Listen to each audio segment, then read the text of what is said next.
What's going on, everybody, and welcome back to a brand new episode on my channel. As always, I'm Jay, and guys, sometimes good things just have to come to an end. And of course, if you read the description, I am speaking on the series finale of Into the Badlands, which just wrapped up its third and final season. So, was it worth it? Was the build-up and the payoff really there? Well, these are really some of the things that I want to talk about in light of the fact that Into the Badlands, which is one of the only martial arts and action shows that was around as of late and probably in the past decade that had major significance as far as I'm concerned, is finally finished. Overall, if you guys haven't seen Into the Badlands, you might be a little bit lost on some of the things that I touch on because there might be light spoilers or things that, again, in concepts that you really don't know unless you've actually watched the show. But I'm going to be talking about it, so if you want to stick around, please do. So overall, the way that the show ended was it ended with like this great big battle between Sunny, his crew, and of course Pilgrim and all of the young kind of Azurites, if I want to call it that. That's really the only thing that I can think of to call them. And what it all boiled down to was that Sunny did end up winning with the help of his sister and Baji.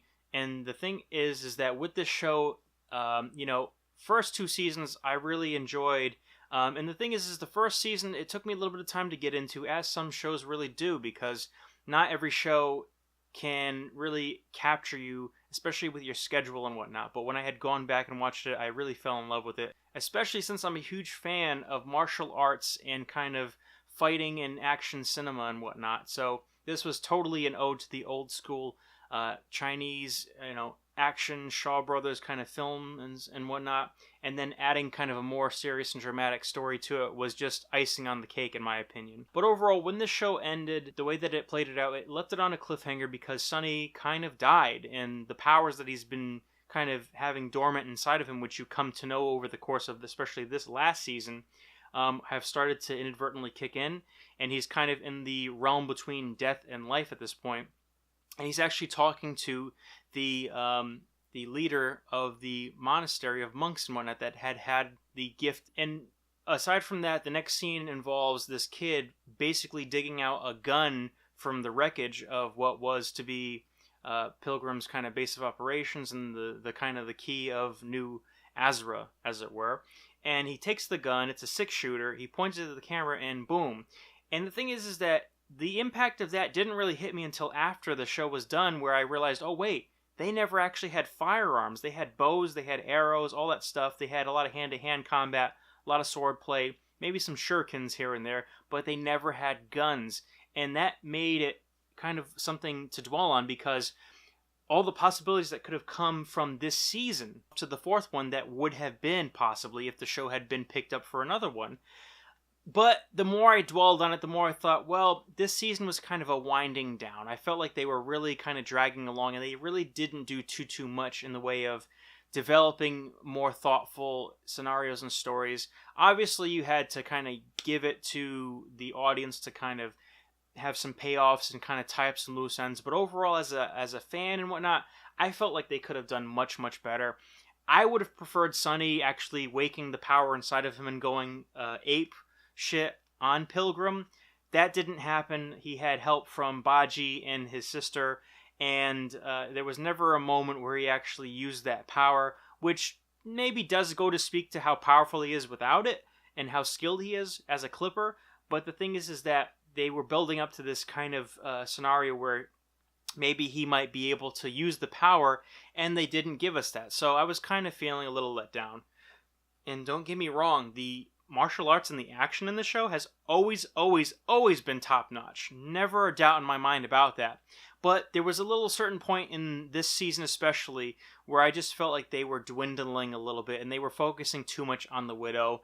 And I just feel like her kind of switch and her turnaround came a little too conveniently, especially with the first season and second season, where she really was sort of a character that didn't seem to have a lot of redeemable qualities. So for her to kind of turn the new leaf that fast was a little bit rushed to me, but again, they probably figured after the certain point where it was the mid-season break that they were probably not going to be able to get another season out of the show, and therefore they wanted to kind of wrap things up in a little bit neater of a way. But again, it did feel kind of rushed. Overall, for the future of Into the Badlands, it would be nice if they did get picked up by a Netflix or another, TV network or something like that, but I don't see that happening.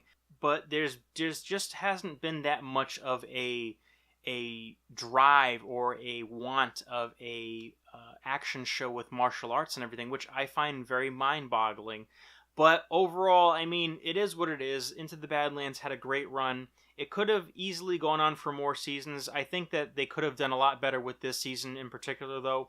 But for all the things that this show did, I'm grateful for. I really enjoyed a lot of the different things that they had presented to us on the screen, namely the fact that you don't have to kind of just be stereotypically Asian to be in an awesome, badass fighting show, but even more so that you can have an Asian man in a leading role and kick major ass. So major kudos to Daniel Wu for carrying this show and being one of the most awesome badass characters ever in Sunny, and Louis Tan, who did not get his just due in Deadpool 2.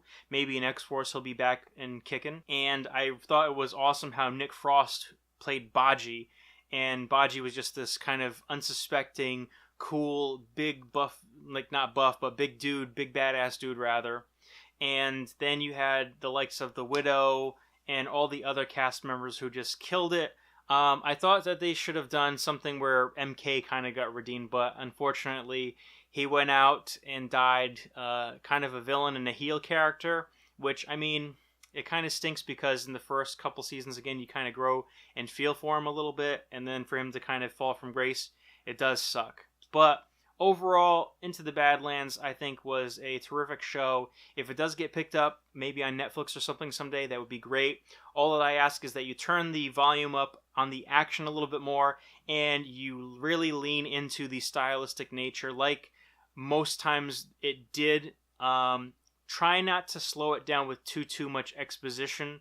But you know what, guys? If and when it comes back, I'm sure I'll just be happy that I can watch some new episodes of one of my favorite TV shows of all time. And yeah, I mean, that's my thoughts on Into the Badlands. If you guys are fans of Into the Badlands or, and really enjoyed the show or saw it, let me know what you thought down below. Let me know where you think they could have gone.